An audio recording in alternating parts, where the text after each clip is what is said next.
Hi, from Robin Good for Master New Media. Today I would like to share with you how to select images for your blog posts or articles.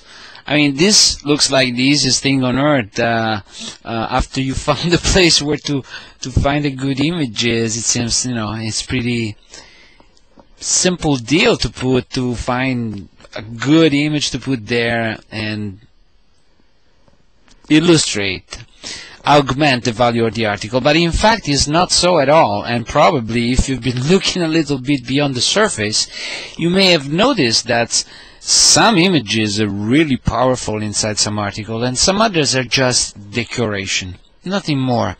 I mean, you can make a car or a woman or a house just more beautiful by adding decorative items around it. So if you're really looking to select images in a way that they are really impactful on your content, there is need to be more of some aesthetic, superficial beauty to them. There must be something that connects the image with the thing you're communicating at the moment, so that the message and the image go clack. If the message and the image go clack, then you get a super powerful effect, because the message, the title, the image reinforce each other continuously, and they broadcast, they communicate a message at once to the people that are looking at your content. So the message comes out more rapidly and more effectively in the eye of the reader.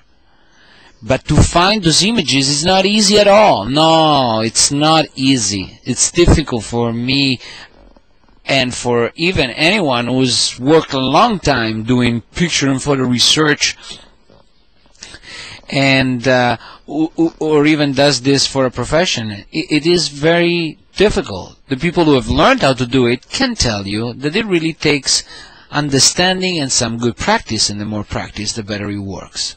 So let me give you an initial help on how you can select better images. First of all, don't look for images that illustrate the concept you're trying to convey. Don't try to do that, because that often leads you in ways that are just too decorative, and the images you think up are not very useful. So the most practical thing to do is really to note down the titles or the names of the concepts that you want to illustrate with your pictures, that you want to reinforce, to give more impact to with your pictures.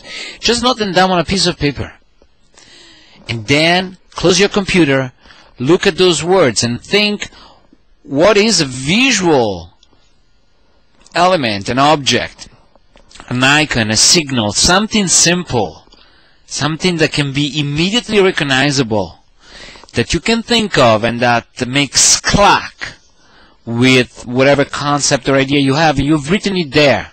So if you're trying to illustrate different concept in an article, and these concepts are associated to a title of a section, well, write down the title of those sections, and then think what is something that when you see it makes clack with that actually explains more than illustrates, that brings out that idea. The moment you see it, you think the same thing that is written there in the title, so that they match together strongly. So to do that well, you do this. You write down those titles, those concepts, okay?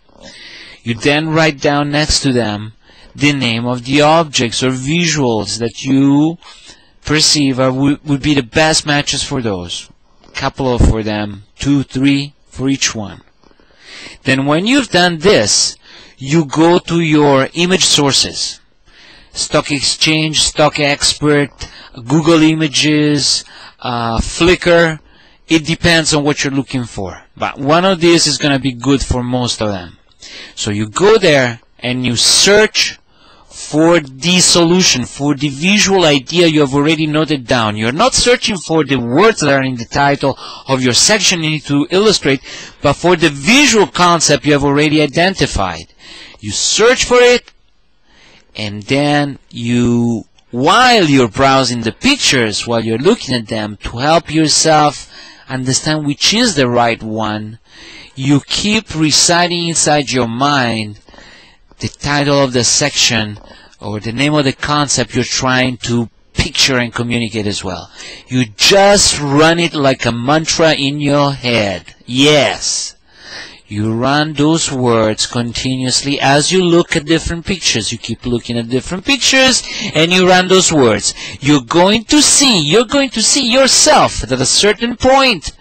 You're going to see some pictures where you stop and you say, aha, this is a good picture for these words that are running in my head.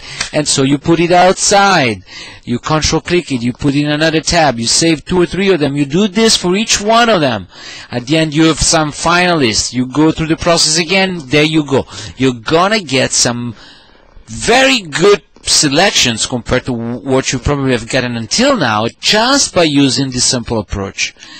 Maybe next time I'm going to show you, if you follow and subscribe to these videos or to my newsletter, or just come back to the site, exactly how to do this visually with a real example so that you can understand more in practical terms.